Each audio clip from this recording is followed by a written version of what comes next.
Aunt Katie brought you a present, Hunter. Aunt Katie brought you a present, Hunter. Aunt Katie brought you a present, Hunter.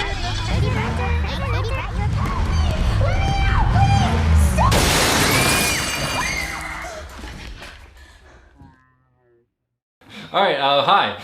I'm Levin Garbish, and welcome to the Paranormal Stupidity. I'm watching Paranormal Activity 4 every week for 100 weeks. Yeah. If you survive. If I survive. If I continue to do this, which I will. So, joining me today is... Hi, I'm Zach Morris. I run a horror channel on YouTube called CZ's World, where we do horror short films and web series once a month. Yeah. So is your stuff better than Paranormal Activity 4? I would hope so. I would certainly hope so. What did you think of the movie? I didn't hate it at first. I thought that there was kind of a redeeming quality to it over... I had only seen the first one and the second one at that point. I really like the first one. I think it's great. The second one I really hated, and for that reason I never saw any of the other ones until now. Yeah. So it seemed at the beginning like it was kind of gonna start building up to something better, but it really just doesn't. Yeah. It doesn't go anywhere. I think this movie is a lot like when you go to the fridge and you're gonna get something because you're hungry, and then you kind of forget what you're doing and you're like, wait, why am I staring at this thing? I'm allowed to spoil it, right? Oh, go ahead. The chandelier crashes, the doors open, the train turns on by itself, and all this paranormal stuff is happening, but none of it's really scary stuff that's happening. Yeah.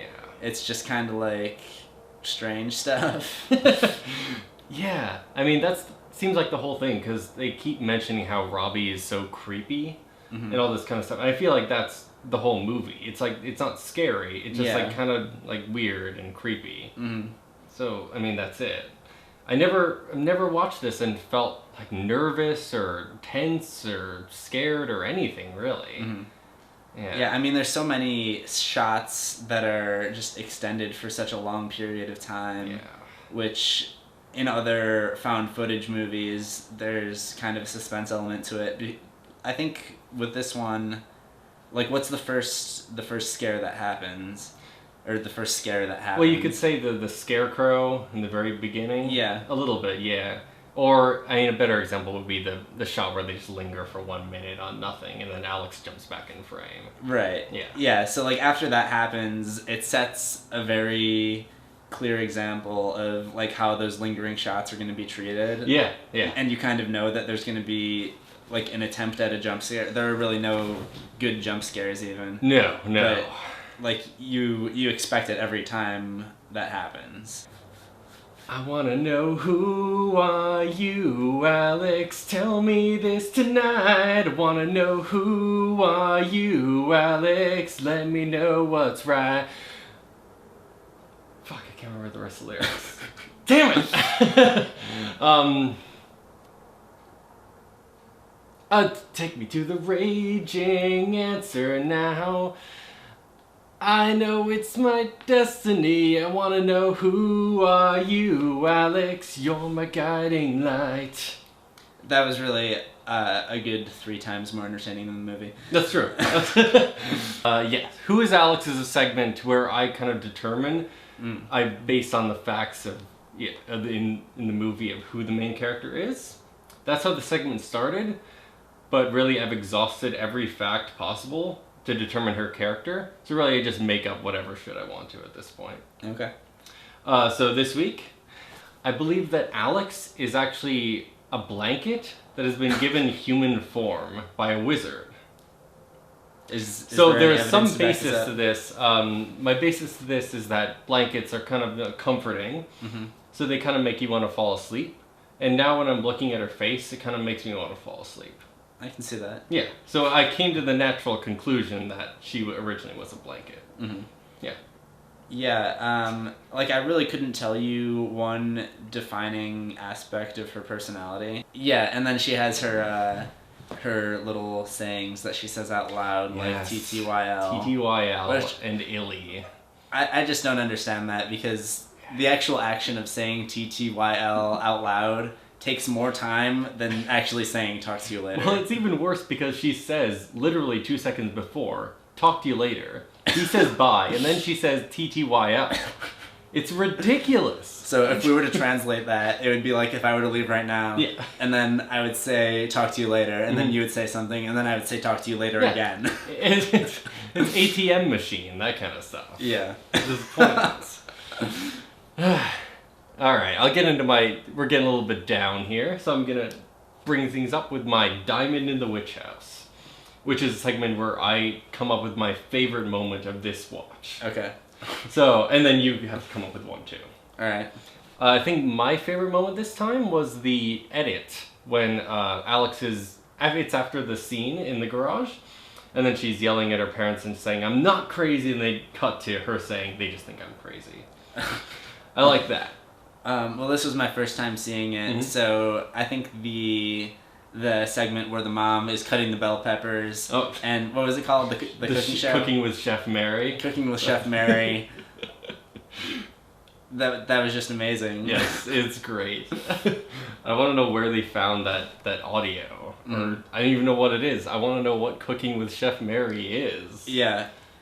Like, it couldn't have been audio that they found. It's too stupid for that. No, yeah. But then also, like, it couldn't have been audio that they made. Like, unless they just wanted to make it a joke. Yeah. It's I very don't perplexing. feel like they have enough of a sense of humor to make jokes. I feel like everything is just a mistake. It feels just like laziness throughout the whole movie. Yeah. But not even like... It doesn't even feel like laziness. I feel like they just decided to not make it good. I feel like they just intentionally made it boring. Yeah, I mean, a lot of times with these horror sequels, they're usually never as good as the first one. Yeah. But you can at least kind of see that they tried. Like, whoever directed it probably thinks that it's good in some capacity. Maybe, yeah. But with this, it's just really hard to imagine that he's proud of it. Yeah. I really don't like the directors, the Henry Joost and Ariel Schulman. So they made a documentary called Catfish.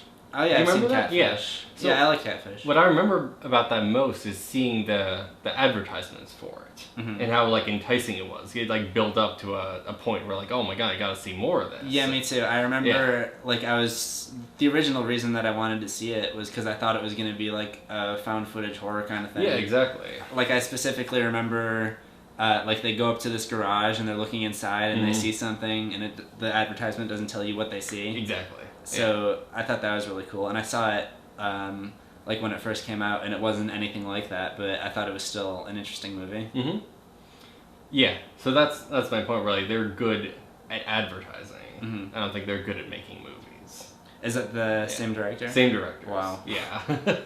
And they made Paranormal Activity 3 and then this one. Okay. I don't think they've made anything since. I haven't cared enough to look. So, yeah. But, oh man, it like drips of just soulless, uncaring, yeah. That might be an interesting thing for you to do, is to watch his other movies. I know, and then see if there is any semblance of auteur. There probably isn't, but... Yeah. I've heard the third one is actually at least more scary than this. Yeah, but I don't know. I don't even know how to judge scary now. Alright, well, let's do one last segment and then we can wrap it up. Alright. This is ratings, where I just kind of pick something random and then rate Paranormal Activity 4 out of that thing. Okay. Do you have any ideas? I'm not sure exactly where you're going with this. Sure. That's a good place to start. It's really anything. What do you... So, like, we pick something to review It could as... be a water bottle. So we're reviewing it as, like, how good of a glass of water it is. Yeah, We pick a water bottle. Yeah, sure. Okay, If it was a YouTube video, we would spend, like, more time reading everyone's comments and just seeing how ridiculous they are than actually watching the film. I'd say if it was a YouTube video, like, imagine the whole film was put on YouTube. And then you also filmed someone reading the comments of that film. I would take that image of someone reading the comments and just put it over the film. And that would be my rating. If that makes any sense. That makes Probably sense. doesn't, but that's fine. Yeah. And then, you know, on YouTube, they always, like, whenever there's a couple of dislikes, someone in the comments always has to come up, like, for, like, a reason why people disliked it. For this video, they would come up for a reason to why they liked it. Yeah. Yeah, great. All right. I think that pretty much wraps it up. I would say so. There's really only so much you can say about this film. Well, I'm going to have to find a lot more to say about it with my 74 watches to go. And counting down. Big number. Big number. But I'm a fourth of the way done. Yeah, that's... Even more now. Yeah, that's good. It's getting there. You're going to need a lot more alcohol I know. to get through it.